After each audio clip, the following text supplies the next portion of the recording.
Hi, everybody. Russell and West End Network. Hope you're all safe and well. David Moyes and Pablo Fornal have just finished the press conference ahead of the AEK Larnaca game tomorrow night. So, as always, we bring to you what was said, who said it, and give you my thoughts.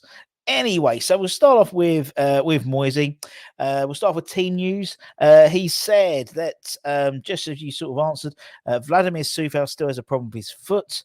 Mikel Antonio picked up a bit of a calf injury, so I expect them to not be in the squad.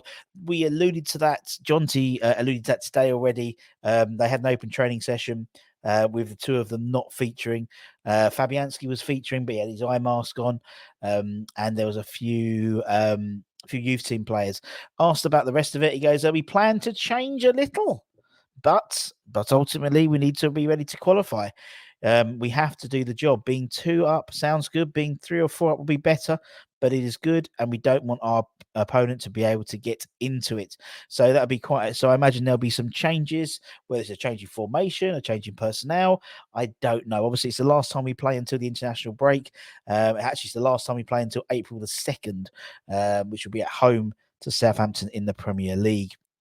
Asked about the game itself, Mr. Moyes said that it's hard. It's something we've really worked hard on for the last year. We've enjoyed our trips in Europe. We've got a job to do, and if we do that, we'll be in the quarterfinals for the 2nd year running. Very true. And if we do get through, the quarterfinal draw will take place on Friday, 1 p.m. UK time. We'll have all of the draw as it happens at the West Ham Network. Check that out. Ties we play the 13th and 20th of April, I believe. Obviously, unlike this round, and it's very similar to last year, where the last 16 round we already knew we were playing home and away, what we're doing which. Obviously now it's the luck of the draw. So tonight we'll know who's gone through from the Istanbul tie. They're playing tonight, and then the rest will have 4 games. I think we have 3 games playing at 5 o'clock, and the rest playing at 8 o'clock. So before we kick off, we'll probably know around half of the opponents that we could face in the quarter-finals. Obviously, there was reports of a crowd around sort of 36 to 40,000 tomorrow. I guess we're expecting a big crowd. We've had good crowds over the last 2 years. The West Ham fans have enjoyed their big European nights. They'll all be hoping we get to the quarterfinals and further as well. Indeed, I think it was Martin Samuel on the day said keeping Moyes to keep his job doesn't necessarily. It's not about just keeping the Premier League status. It's about winning the conference. That's what he said on one of his blog posts. So it's we'll wait and see what happens with that.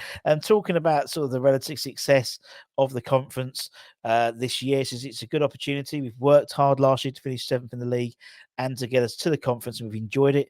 We've still got a job to do, and it's important. It really is. It would be great. It's the first thing you have to do, and the big thing you really want to do is to get to the final. But we can't do that unless you get to the quarterfinals first, and that's what we want to do. Well done, David. They can't just let you in. It's not like the World Series where you just go straight into the final. You have to work your way through. So hopefully, I don't see them being too much of a problem. Progressing into the next round, and then it's open season, isn't it? There's some good teams still in there. Lazio, Fiorentina,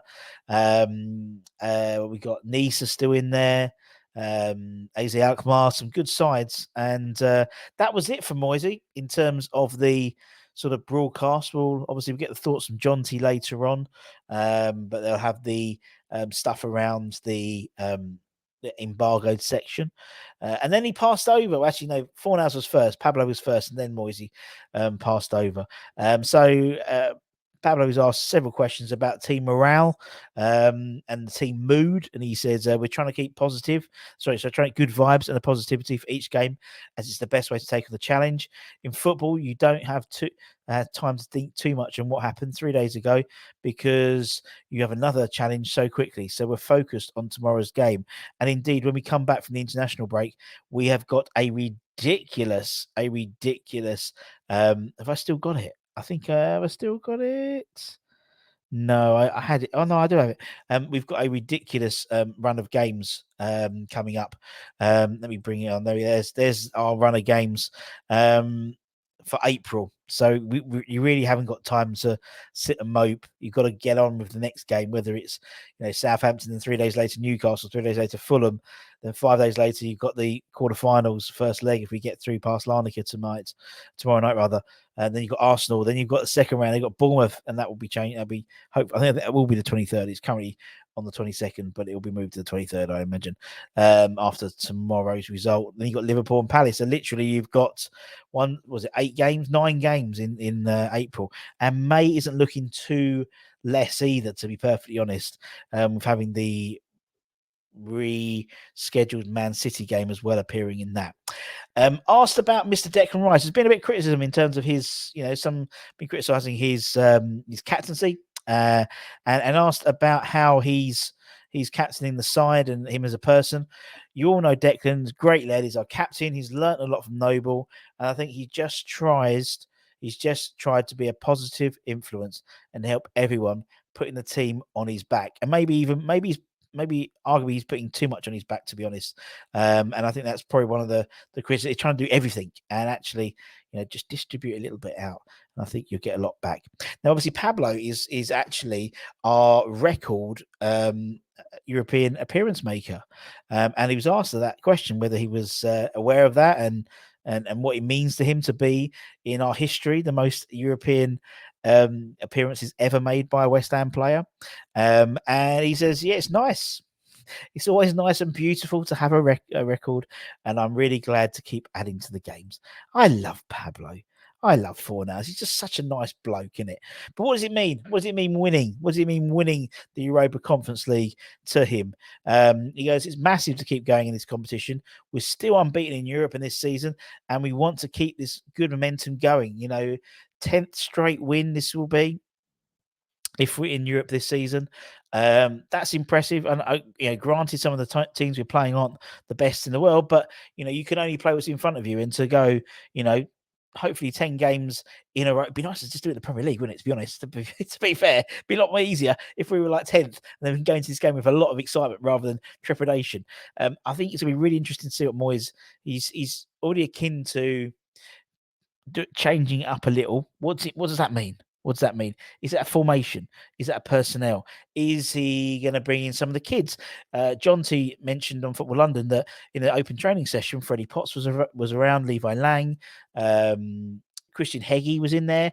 Christian's just been called up to the Hungarian national side. We'll do a piece on that in Hammers Headlines in a couple of hours' time. What can that mean? What can that mean? Do you know what? I'm going to go over changing formation. I am. And so my starting 11 is going to reflect that. Anyway, that's it. Take care. Stay safe. Stay warm. Stay humble. And we'll see you guys very, very soon. Ta-ta, my friends.